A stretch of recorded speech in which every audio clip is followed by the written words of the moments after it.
Hey everyone, and welcome to the Cheyenne Hills Podcast, Verse by Verse. We know it's often hard to find time to spend studying God's Word, so we're happy you can join us as we read, unpack, and discuss Scripture every Tuesday and Thursday. We hope you enjoy the program.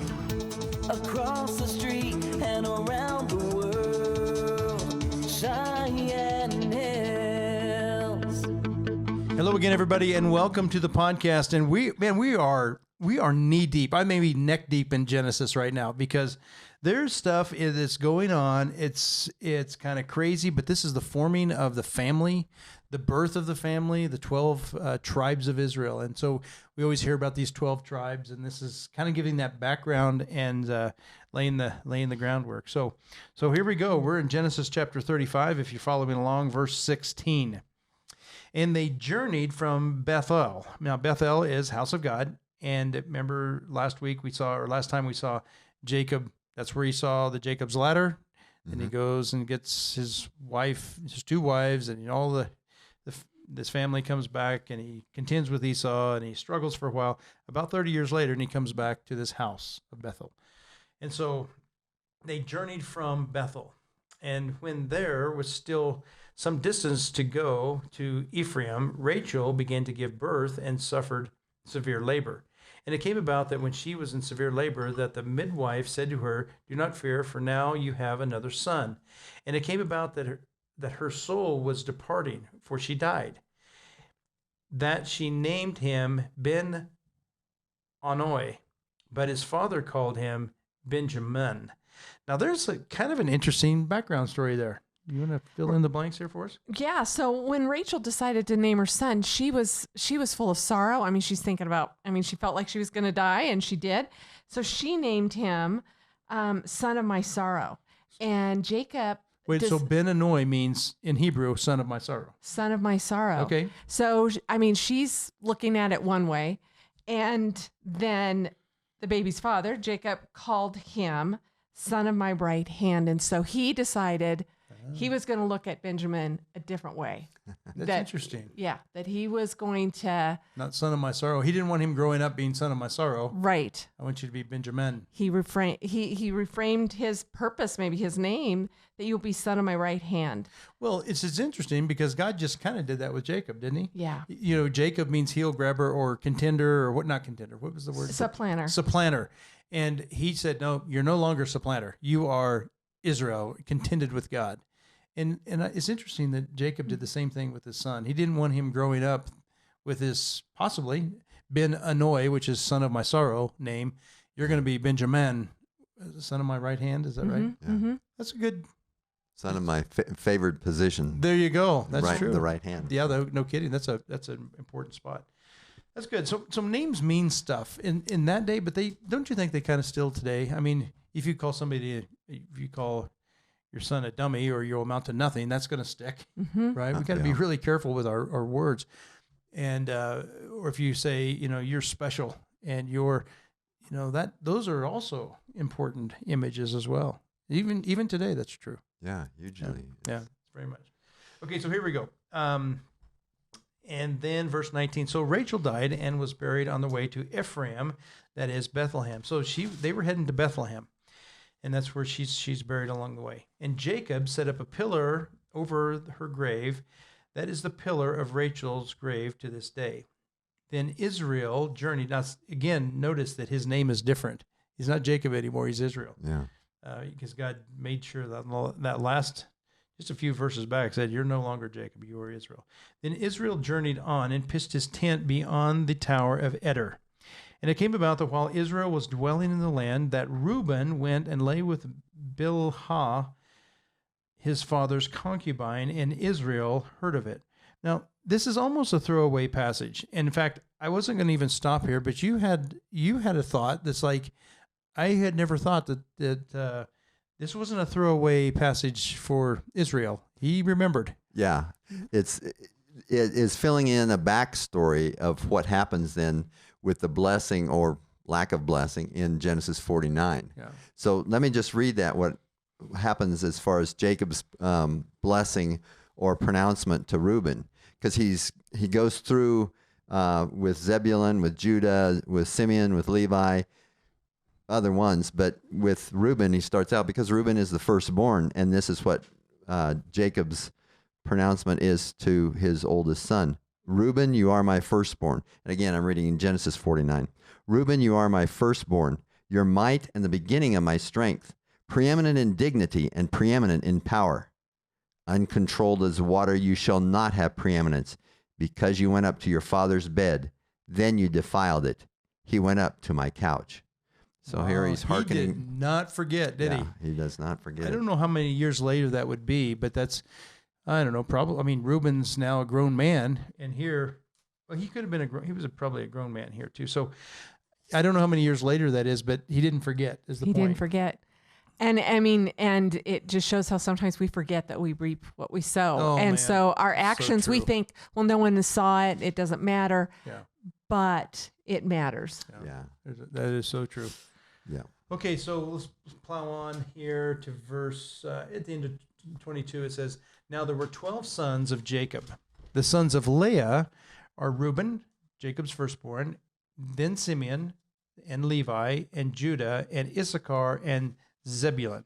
So there's I don't know how many is that? 6? 1, 2, 3, 4, 5, 6, 7. 7 of the sons there. The sons of Rachel are Joseph and Benjamin. Now those are the two become famous. We hear about Joseph, the coat of many colors, and then Benjamin is the one they kind of bargained for. Benjamin was kind of, it'd be fair to say that Benjamin was kind of Israel's favorite or Jacob's favorite. Yeah. For sure, right? Probably. I mean, And most protected. Most protected. That's Yeah. probably the best way to describe it. He was most protected for sure. In verse 25, the sons of Bilhah, Rachel's maid, Dan and Naphtali, and the sons of Zilpah, Leah's maid, Gad and Asher. These are the sons of Jacob who were born to him in Paddan-aram. And so it's kind of curious to me. This is a different culture. I get it. But, he had 2 wives. But they had 2 maids, and each of those maids had children that were a part of the 12 tribes, 12 sons. Mm-hmm. But again, this is early on in the kind of the development of, I think, civilization, and things were just a little bit different. We haven't had the law of Moses to say, one man, one woman kind of things really laid down the law. And one of the commentaries that I read said that was an accepted cultural practice as a practice. If the wife couldn't bear children, then they could take a handmaid and say, okay, bear children through her, but they will be considered mine. Yeah. So it wasn't like that this family did this all on their own and nobody else like, that's really weird. But it's kind of an accepted cultural practice. Well, and to think that's what Abraham and Sarah, that's what Sarah said. I'm too old. I can't have a child. So here's my handmaid to have a child. And but God said, nope, that's not how I'm going to do this. Yeah. You're going to bear a child. So anyway, interesting family, I don't know, dynamics and how the family lines started off. And Jacob came to his father Isaac at Mamre of Kiriath-arba, that is Hebron, where Abraham and Isaac had sojourned. Now the days of Isaac were 180 years. And Isaac breathed his last and died, and was gathered to his people, an old man of ripe age, and his sons Esau and Jacob buried him.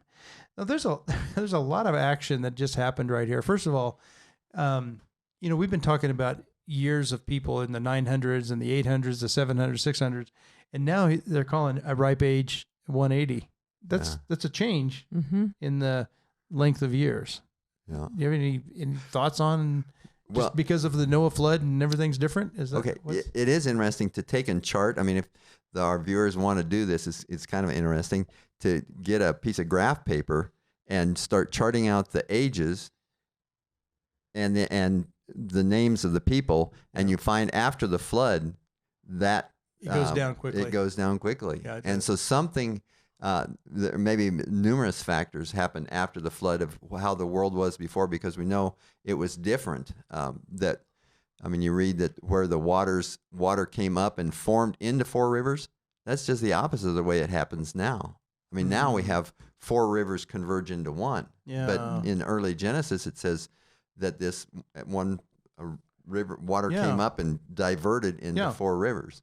So it's like Interesting. something's different. And Everything's different. Yeah. yeah, and so there are different things that with the pre-flood Yeah. earth than there are today. Yeah, And that's for we sure. don't You know know, how the when factors.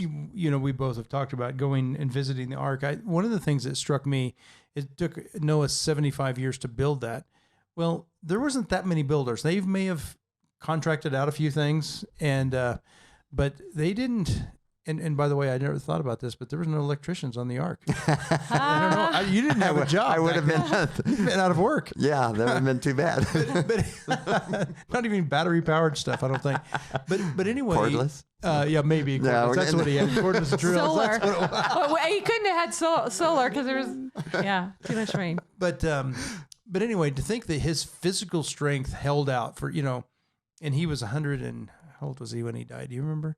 No, No, he was he in was his 400s or something. Well, he started building the ark, I think, when it was after his sons were born, and his sons were born in his 500th year. Okay. Wow. So he was. So Wow. So this even proves my point even more. To think it wasn't like he was this old 500-year-old guy. tottering, Yeah. using his walker. His knees and ankles and arms and shoulders were still obviously working at full strength. Yeah. And that's amazing to me. I complain because I have to kneel down and, my knees hurt just, and to think that the physicality of people before the flood it's really interesting. It's fascinating. I don't think I have all the answers to that one. Yeah, So no, that'll it's work. amazing. Well, anyway, Some of the Isaac dies. details. He breathes his last. He's buried by Jacob and Esau. And I think it's interesting that they went and found Esau and Jacob. They both buried him, and that's it's not like they had the Awesome. internet. Hey, Dad just passed. Yeah.